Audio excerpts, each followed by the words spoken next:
Aujourd'hui, on continue encore sur le royaume de Dieu, mais on est dans la partie de comprendre les nouvelles caractéristiques des habitants du royaume.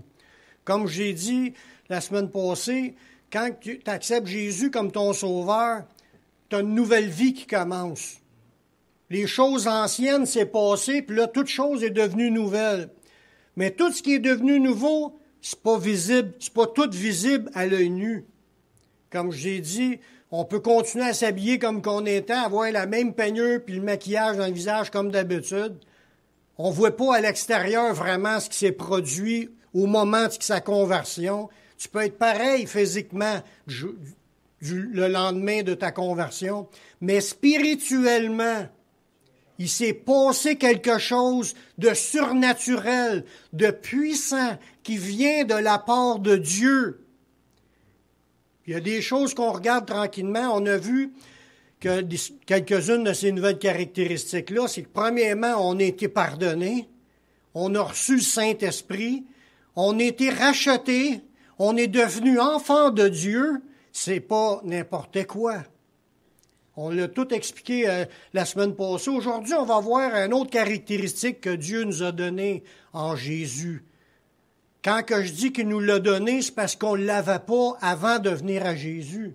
Les choses qu'on voit, là, c'est les choses nouvelles que Paul n'a pas expliqué tous ces points-là dans ce verset-là. Il dit que toute chose est devenue nouvelle. Il n'a pas détaillé les points dans ce chapitre-là. Mais dans d'autres enseignements, il y a plein d'autres choses qu'on va chercher, qu'on découvre que Dieu nous a donné en Jésus. Ce qui nous permet de prendre une position devant Dieu puis de sentir qu'on est dans ce rôle-là, dans ce qu'on a reçu. S'il y en a qui pensent que c'est pas pour eux, peut-être vous n'avez pas accepté Jésus. Mais si vous avez accepté Jésus puis vous êtes engagé en vous repentant, vous êtes né de nouveau, toutes ces choses-là sont vraies pour vous, même si vous ne le saviez pas. Parce que c'est pas nous qui le faisons, ça, c'est Dieu qui l'a fait lors de notre conversion. C'est à partir du moment qu'on est de nouveau, qu'on rentre dans le royaume puis qu'on obtient tous les nouveaux statuts que Dieu nous donne. Puis il n'y a pas de promesse plus grande que tout ce qu'on est en train de regarder là. Ça fait partie, comme Pierre a dit, il nous assure de sa part les plus grandes puis les plus précieuses promesses. C'est ça qu'on saisit par la foi parce que c'est écrit.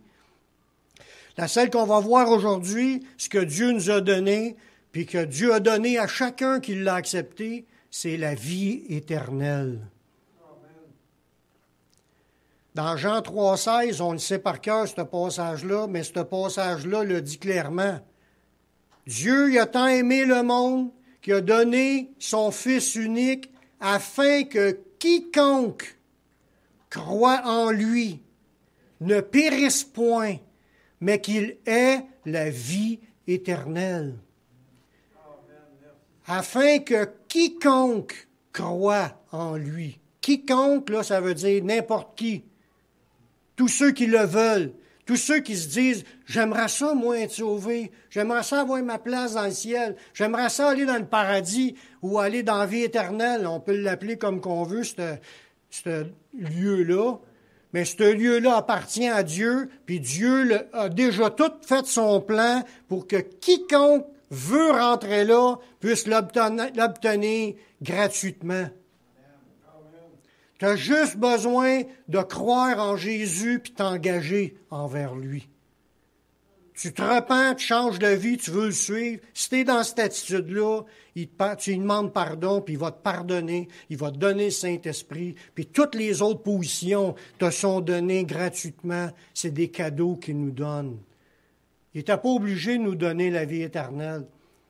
Puis il n'était pas obligé de payer tout ce qu'il a payé à la croix, toutes ses souffrances. Pas rien qu'à la croix, sa vie entière, c'est un homme de douleur habitué à la souffrance. C'est toute sa vie qu'il a souffert par toutes sortes d'oppositions, toutes sortes de problèmes.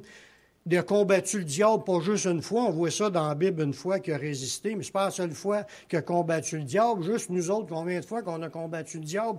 C'est à tous les jours, il faut combattre le diable. Mais lui, il était tenté en toutes choses. Lui, il a tout connu les tentations, les épreuves, l'opposition des gens, les souffrances de la vie normale, de travailler, puis des fois peut-être pas avoir de quoi manger. Il a connu ça, lui. Pas courir après l'argent, mais courir après les moyens de payer ses comptes.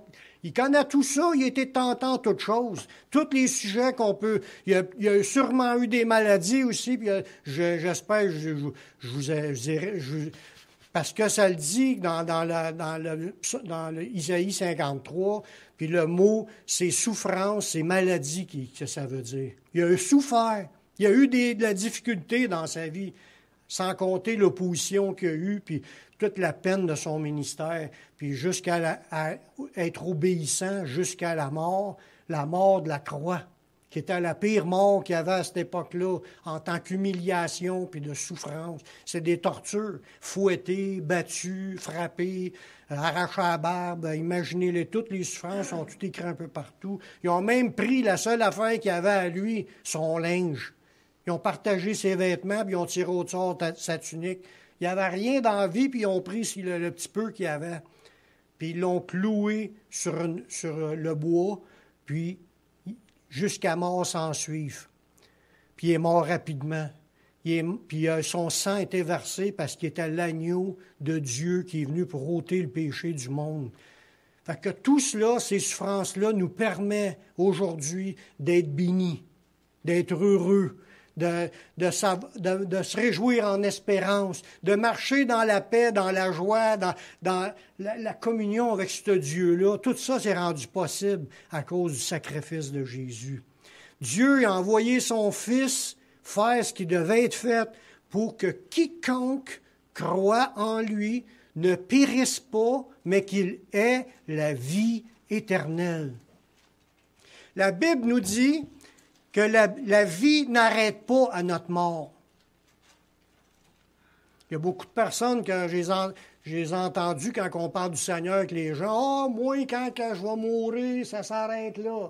Ils se disent qu'ils s'en vont dans le cimetière, puis ils disent, je t'éteins, là, je suis enterré, puis ça s'arrête là. Les gens essayent de se convaincre. Il y en a qui espèrent en d'autres choses, mais il y en a qui n'en veulent pas d'autres choses. Ils disent, on meurt, puis on est enterré, puis c'est fini. Mais je regrette, c'est pas nous autres qui décident, c'est pas de même ça marche.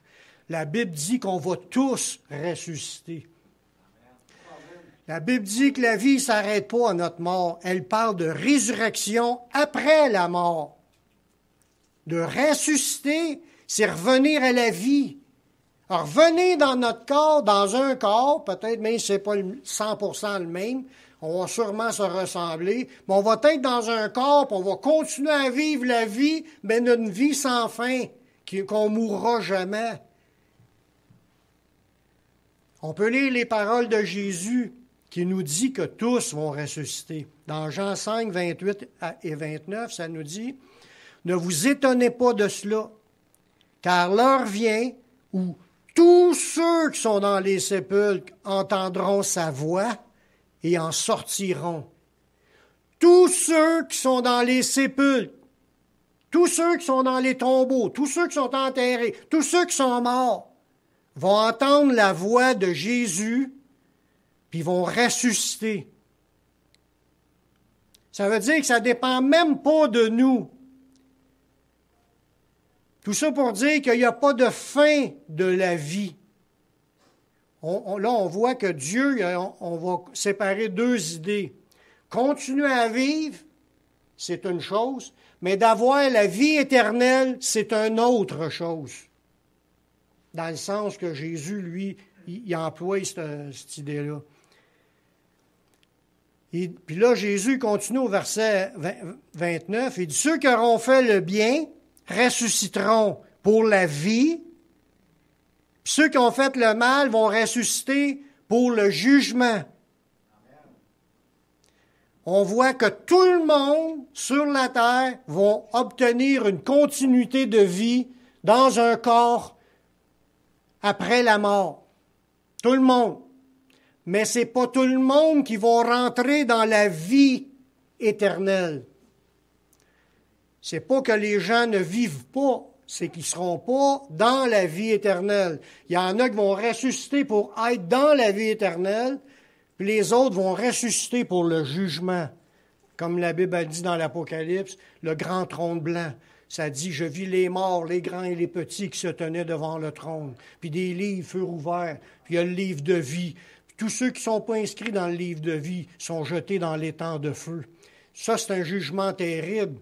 Les morts vont être jugés selon leurs œuvres, d'après ce qui est écrit dans ces livres. Il y a le livre de la Bible qui va être encore là, parce que les paroles de Jésus, c'est la base des enseignements sur lesquels on va être jugé. La parole de Dieu, c'est ça qui va être le livre, qui est un livre éternel qu'on ne peut pas changer, puis il va être là, ouvert au jugement dernier pour juger les gens qui vont être perdus. Mais il y en a des gens qui vont ressusciter pour la vie éternelle, qui est un autre endroit complètement séparé. Puis là, je ne rentre pas dans tous les détails, mais cette résurrection-là ne se fera pas en même temps. La première résurrection, c'est lorsque Jésus va revenir. La seconde résurrection, c'est à la fin des 1000 ans, quand tout va être fini sur la terre. Là, il va y avoir les morts à la fin qui vont être là, ressuscités. Mais en attendant, les âmes qui ne sont pas ressuscitées, ils sont dans un lieu d'attente, puis ils attendent le tour pour ressusciter. Mais il va y avoir comme deux moments séparés pour la résurrection. Puis, heureux et saints ceux qui ont part à la première résurrection.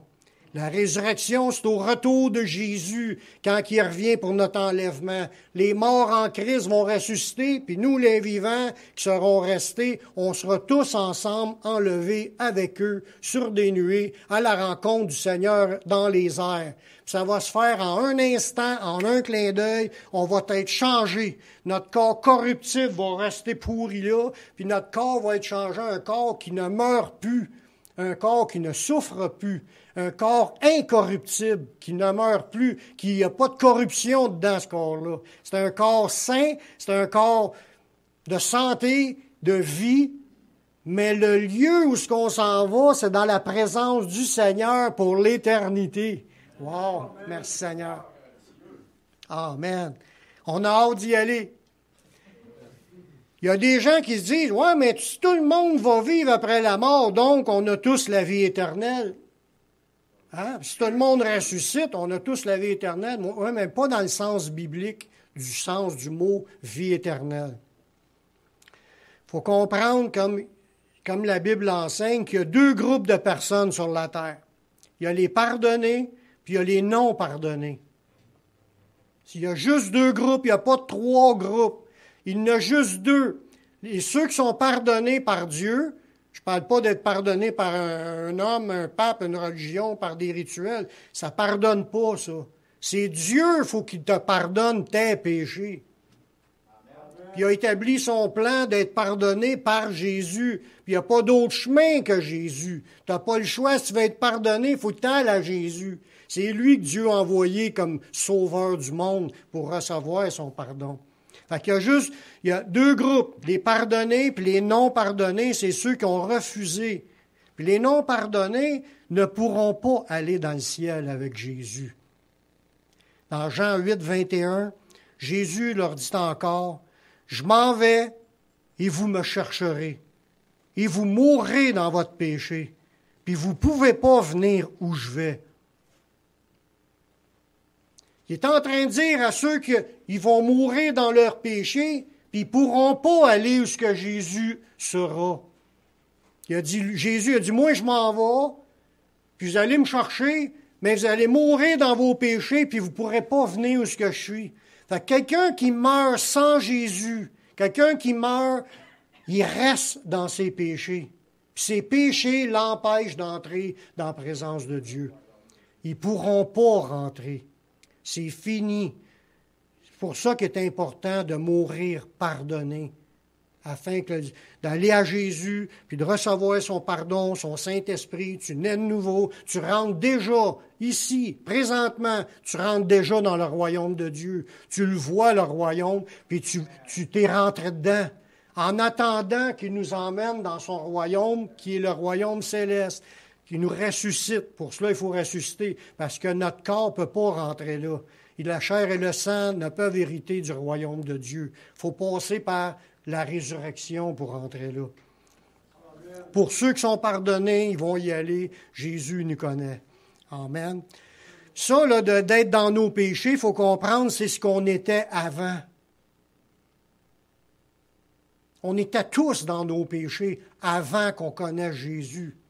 C'est pour ça qu'on ne peut pas se péter les bretelles puis se penser bon parce qu'on se dit qu'on est sauvé, puis les autres, c'est des païens, ils ne sont pas sauvés. On n'a pas d'affaire à mépriser. On était de même. On était de ceux qui étaient perdus avant de connaître Jésus. Puis si on a répondu à l'appel, on n'a pas de mérite là, on a juste dit oui à ce qui nous était proposé. On n'a pas de gloire là-dedans, puis il faut éviter de se penser supérieur aux autres, puis de mépriser les autres. On est encore là, vivant sur cette terre, dans le but de les attirer à venir à Jésus. C'est ça qui est notre mission. Donc, après la mort, il y a 2 endroits distincts, séparés un de l'autre. Les sauvés prendront possession du royaume, ce qui veut dire vivre avec Jésus pour toujours. Dans Matthieu 25, le verset 34, là, dans ces passages-là, c'est une parabole qui explique le retour de Jésus, puis comment Jésus trahit le monde. Puis il dit, alors le roi dira à ceux qui sont à sa droite, venez, vous qui êtes bénis de mon Père, prenez possession du royaume qui a été préparé dès la fondation du monde. Fait qu'il y a une catégorie de personnes, de ceux qui sont bénis de Dieu, parce qu'on a passé par Jésus. On est bénis de Dieu, puis on va prendre possession du royaume. Merci Seigneur. Les autres, ceux qui sont morts dans leur péché, puisqu'ils n'ont pas été à Jésus, seront jetés dans le feu éternel avec le diable. Puis ils seront séparés de Dieu et du ciel éternellement. C'est aussi appelé la seconde mort. C'est là qu'on commence à comprendre le deuxième endroit. C'est la seconde mort. On va ressusciter, mais il y en a qui vont rentrer dans la vie, puis il y en a qui, même ressuscités, vont être jetés dans la seconde mort. Il y en a qui ont la vie éternelle, puis il y en a qui vont vivre la mort éternelle. Le mot mort veut dire séparation. Ils vont être séparés de Dieu, puis de tout ce que Dieu avait. Ils vont être séparés pour l'éternité. Ça, on voit ça dans Matthieu 25, le verset 41. Ensuite, il dira à ceux qui sont à sa gauche, ceux qui ne sont pas pardonnés, « Retirez-vous de moi, maudits, allez dans le feu éternel qui a été préparé pour le diable et pour ses anges. » La Bible est catégorique. Il n'y a vraiment que 2 positions dans ce monde. Soit elle est pardonnée, soit tu es encore dans tes péchés. Soit tu es déjà rentré dans le royaume de Dieu à cause de Jésus, ou soit que tu es encore dehors présentement, puis tu tournes en rond, tu es en train de suivre le diable, puis s'il ne change pas de direction en se repentant, puis en acceptant Jésus dans leur vie, puis s'engageant à le suivre, là, mais ils vont mourir dans cette position-là, puis ils vont vivre l'éternité dans le lieu de tourment, préparé pour le diable. C'est quelque chose que ce que je vous dis là. C'est la vérité. C'était aussi prophétisé dans l'Ancien Testament qu'il y aura une continuité de vie pour tous, mais que nous ne serions pas tous au même endroit. Quand je dis une continuité de vie, c'est de continuer à vivre après la mort. Qu'il y aura une résurrection pour tous. C'est écrit dans l'Ancien Testament, c'était annoncé dans le livre de Daniel, au chapitre 12, verset 2.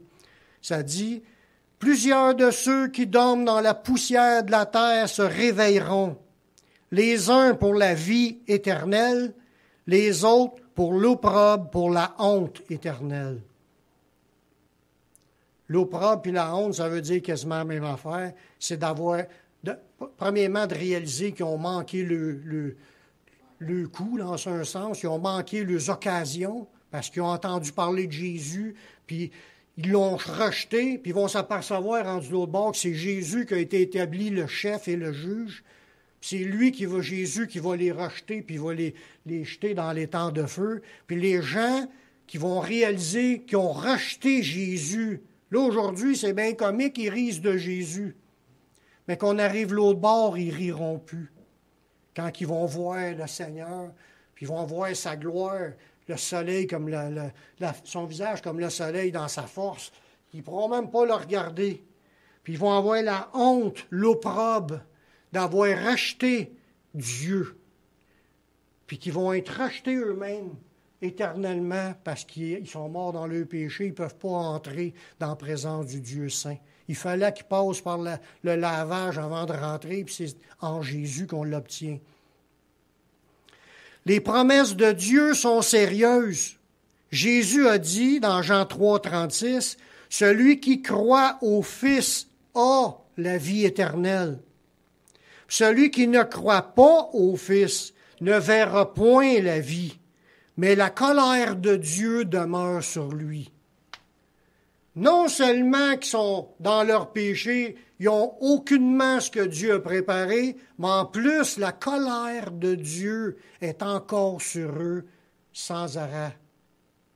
Quand ils vont passer devant le tribunal de Dieu, devant le jugement dernier, Dieu va être en colère contre les gens qui ont résisté.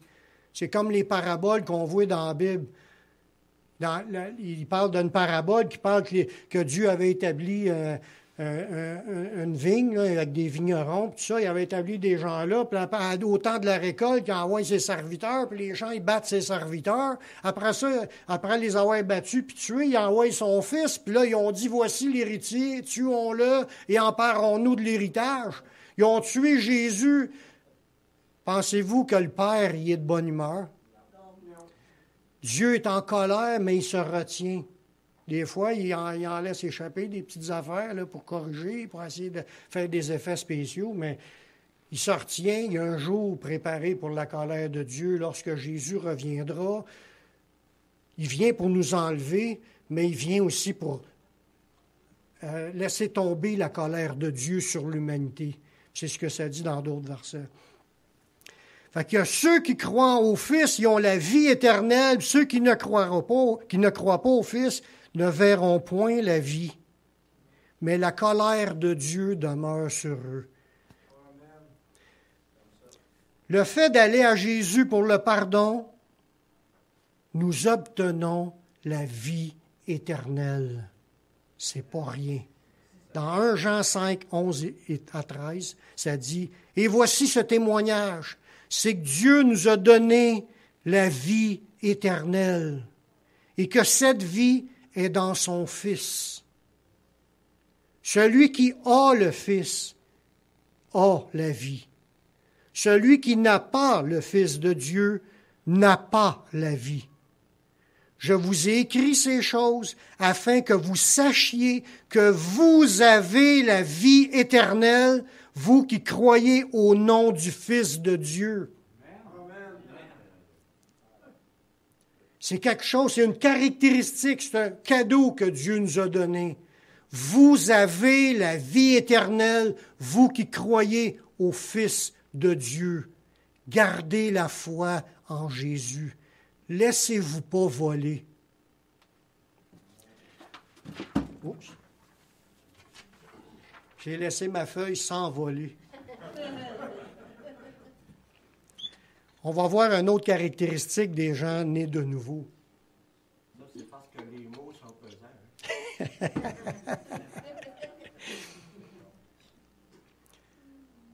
Dans les différents passages, on en a parlé une couple de fois de la prochaine caractéristique, mais on l'avait pas, je ne l'avais pas énuméré dans les nouvelles caractéristiques qu'on a en Jésus.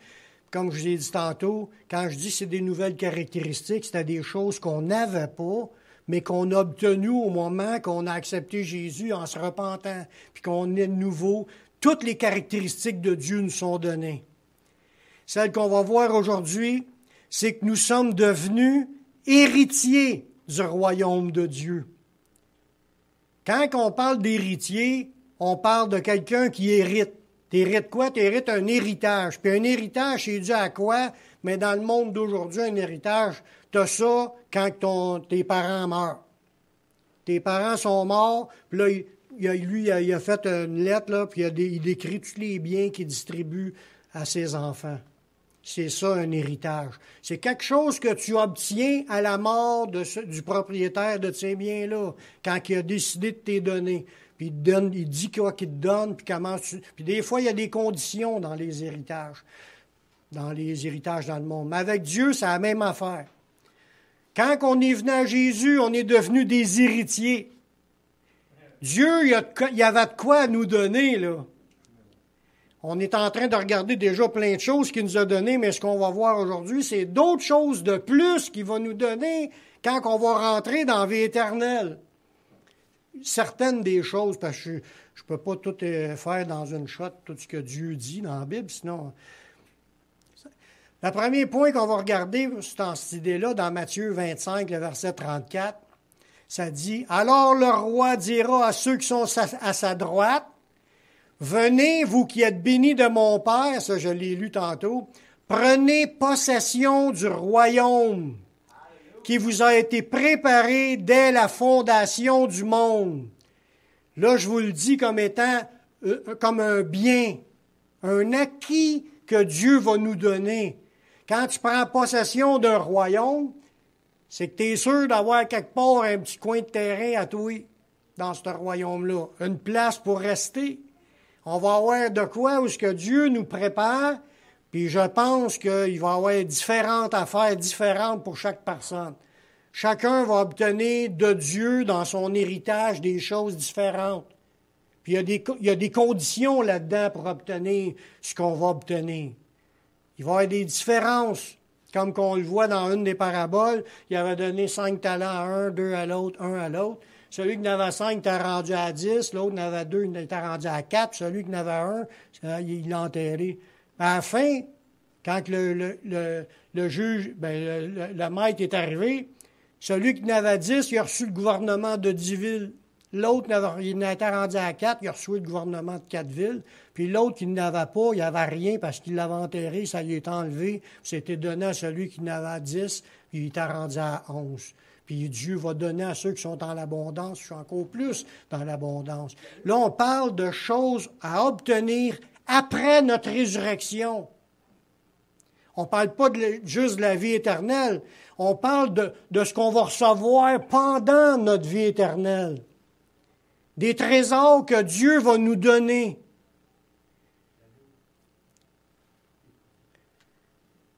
Toutes les bénédictions de Dieu nous sont données en Jésus. Nous avons reçu un acompte pour cela. C'est un acompte. On l'a déjà, un acompte. Ça, c'est le Saint-Esprit. Ça, c'est une garantie de notre héritage. Quand tu sais que tu as le Saint-Esprit, puis tu le sens, tu le vis, tu vis des affaires avec Dieu. Là. Tu sais que tu es sauvé. Tu sais qu'il y a un héritage qui s'en vient parce que ce qu'il t'a donné là, c'est un acompte. C'est en attendant qu'il dit, je te donne ça. C'est juste pour te dire que continue à rester là-dedans là, parce que ça s'en vient ton affaire. Le plus s'en vient après. En Éphésiens 1, 13 et 14, ça nous dit, en Jésus, en lui, vous aussi, après avoir entendu la parole de vérité, l'évangile de votre salut, en lui vous avez cru, vous avez été scellés du Saint-Esprit qui avait été promis, un sceau, un étampe, ça, un sceau, lequel est un gage de notre héritage. C'est un gage, c'est un acompte en attendant. Parce qu'on a reçu du Saint-Esprit, là, c'est en attendant de ce qu'on va recevoir après. C'est un gage de notre héritage pour la rédemption de ceux que Dieu s'est acquis. On en a parlé de la rédemption la semaine passée, le rachat que Dieu a fait pour qu'on lui appartienne. Dieu s'est acquis des personnes. Ils sont maintenant à lui.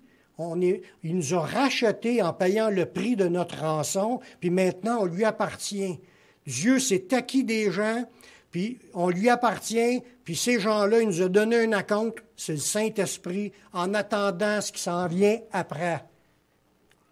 Puis ça, c'est pour servir à la louange de sa gloire. Fait qu'on peut dire un Alléluia ou un Merci Seigneur, qu'on fasse partie de son héritage, puis ces promesses-là, c'est à nous. Merci Seigneur, y a-tu de quoi de plus grand que tout cela?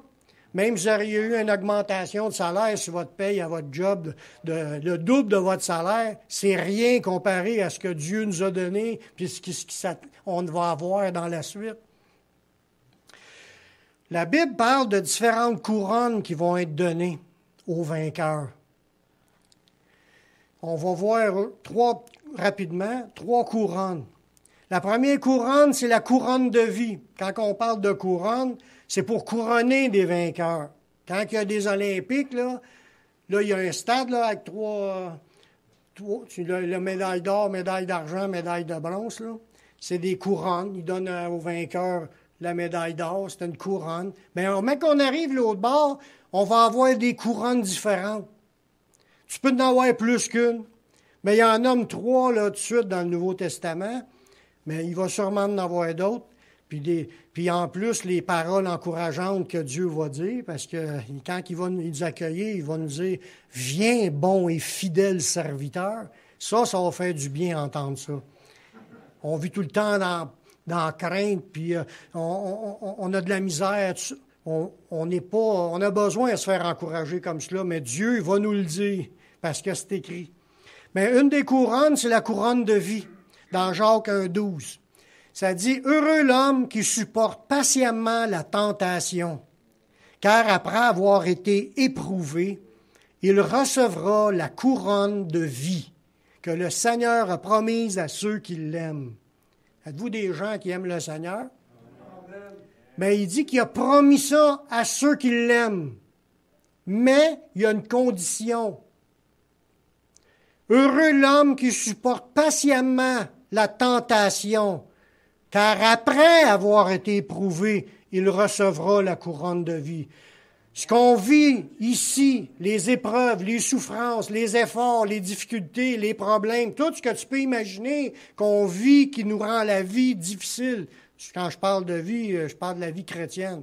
C'est pas à cause, mettons, tu joues un jeu, puis tu as de la misère à jouer à ton jeu, à gagner. Là, tu penses que tu as de la difficulté de la vie. Ça compte pas, ça. On parle des difficultés de ta vie chrétienne. Puis même en cause, c'est à cause que tu faisais de quoi qui n'était pas pour Dieu.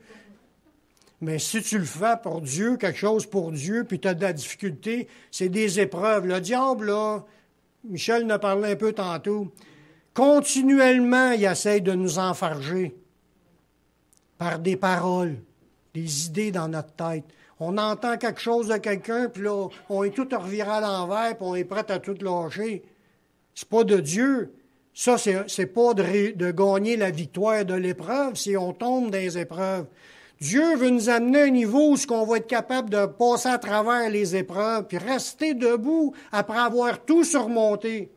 Surtout, comme j'ai dit tantôt, il va en arriver des choses plus pires que ça qu'on voit dans l'Apocalypse. Les sauts, les trompettes, ça sera pas drôle tout à l'heure. Des fléaux même que dans Matthieu 24, puis dans Luc, il en parle aussi, dans Marc aussi, les souffrances du monde qui vont vivre pendant le temps avant le retour de Jésus. Ça ne sera pas drôle. Ça va être des épreuves. Puis il faut rester debout, marcher dans la foi, continuer à servir le Seigneur. Il dit, heureux celui qui supporte patiemment la tentation, car après avoir été éprouvé, il recevra la couronne de vie. Quand on va arriver là au bord, comme je vous disais, les vainqueurs vont avoir des belles couronnes. On va être couronnés. Puis si aujourd'hui, ici, quand quelqu'un fait un olympique, là, puis tout le monde le voit à TV, il voit le gars, puis tout le monde applaudit. Bon, il a sa gloire. Nous, ce n'est pas les humains qui vont applaudir pour nous. C'est Dieu qui va nous bénir, qui va nous récompenser. Puis les anges, les milliards d'anges qui vont célébrer, vont fêter, ils vont... On est rendu, les saints, les élus sont entrés. Oh, quand les saints y entreront, ô Seigneur, que je sois du nombre, quand les saints y entreront. Une deuxième couronne qu'on voit dans la parole de Dieu, c'est une couronne de justice.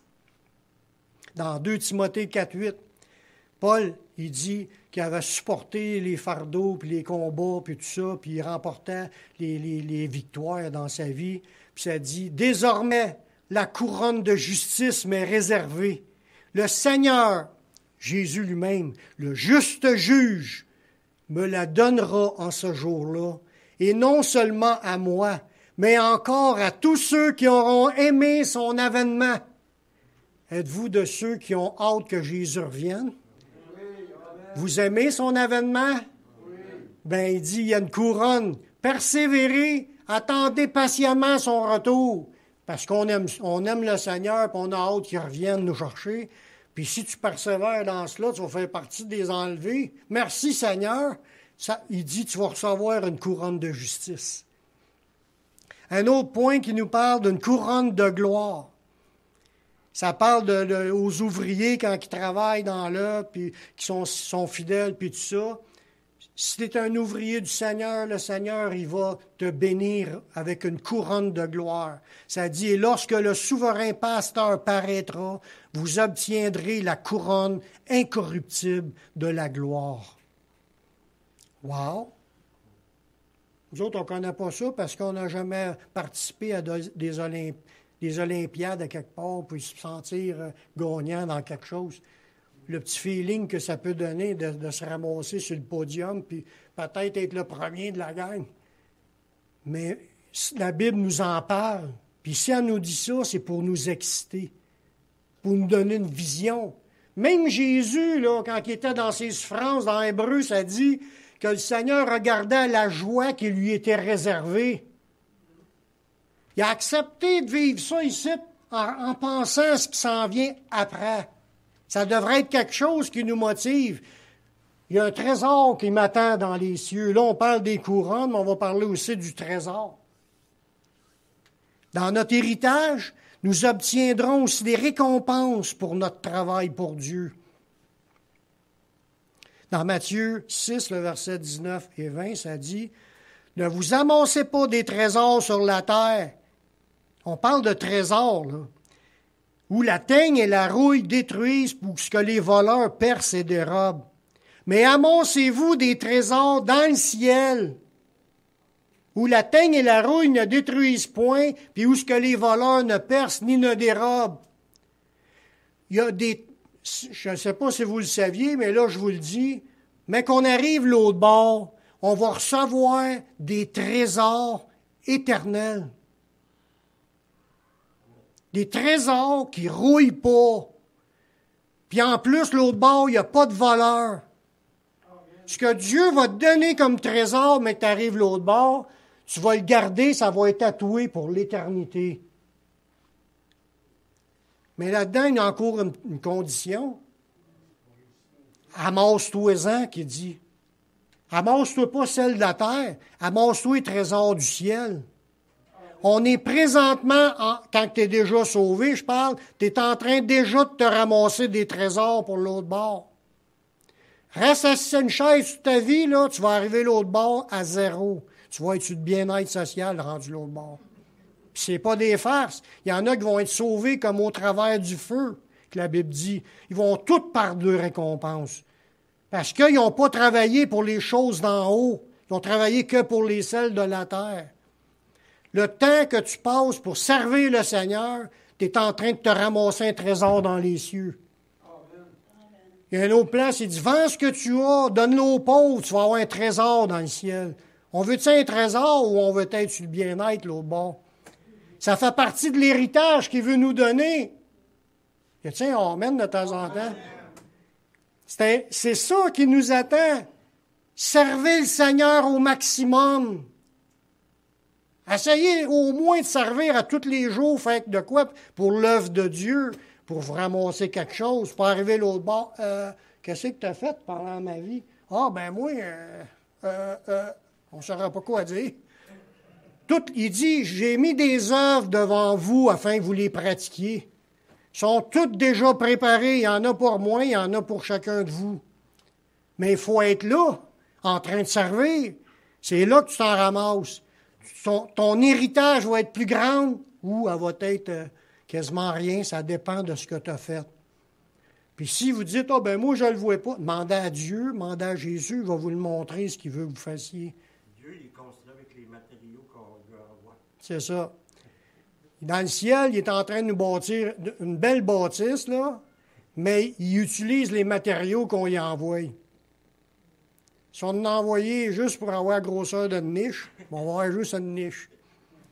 Puis si on a travaillé et servi le Seigneur, on va être dans l'abondance éternellement.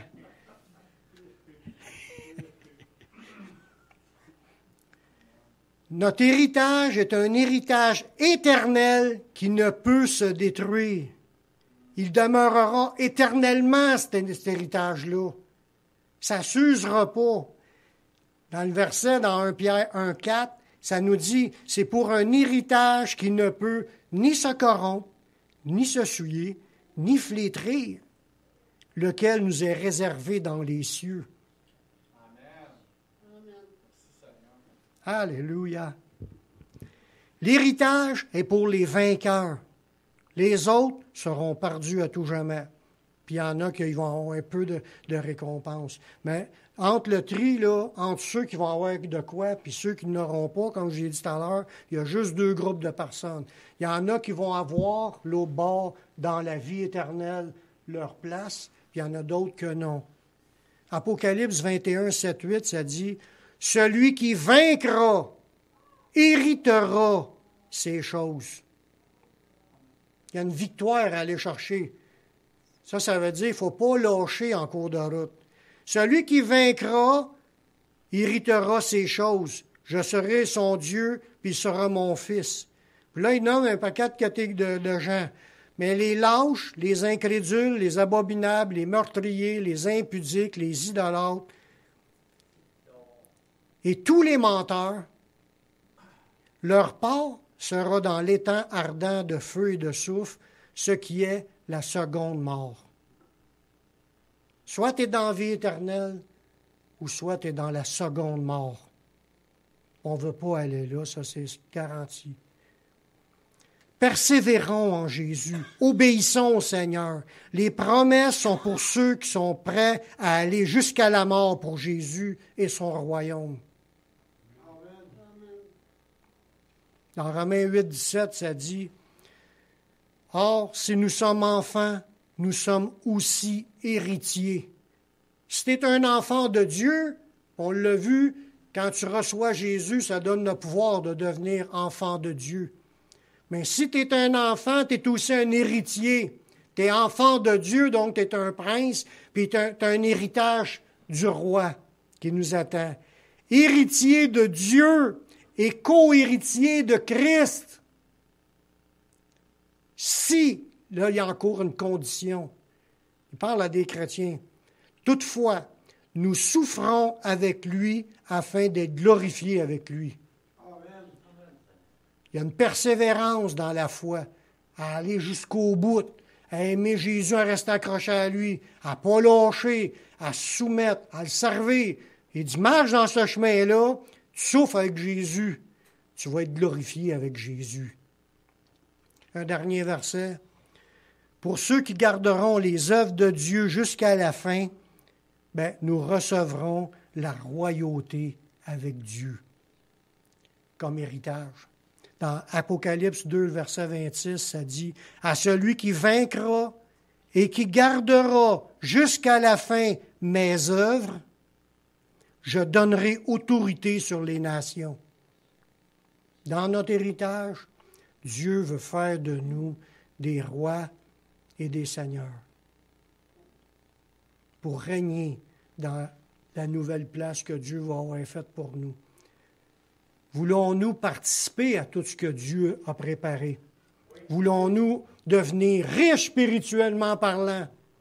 Il y a un prix à payer. Il faut être prêt à s'engager, puis à ne pas lâcher, puis à s'en ramasser le plus. C'est ça, comme j'ai dit tantôt, vous ne savez pas quoi? Demandez au Seigneur, il va vous montrer. Mais les 2 grandes lignes, c'est l'édification des chrétiens dans l'Église, puis l'autre ligne, c'est travailler à l'évangélisation pour ramasser le plus de personnes possible qui puissent goûter aux promesses de Dieu. Amen. On va prier ensemble. Seigneur, je te remercie pour ta parole qui est vraie. Nous y croyons, Seigneur. Nous croyons puis nous saisissons par la foi ces choses-là. On veut avancer dans ce monde, rempli de ton Saint-Esprit, mais avec les yeux ouverts sur les œuvres que tu as préparées d'avance pour nous. Donne-nous d'être à l'écoute puis de faire ce que tu nous demandes. On veut, Seigneur, tu nous le dis, de travailler pour se ramasser des fruits pour la vie éternelle, mais guide-nous dans tout cela, Seigneur. Enrichis ton Église, Seigneur. Rouvre les portes, qu'il y ait encore plus en plus d'œuvres qui soient accomplies dans ce monde, puis qu'on puisse vraiment glorifier ton nom avec tout cela. Je te remercie pour tout ce que tu vas faire. Je te prie dans le nom de ton Fils Yeshua. Amen.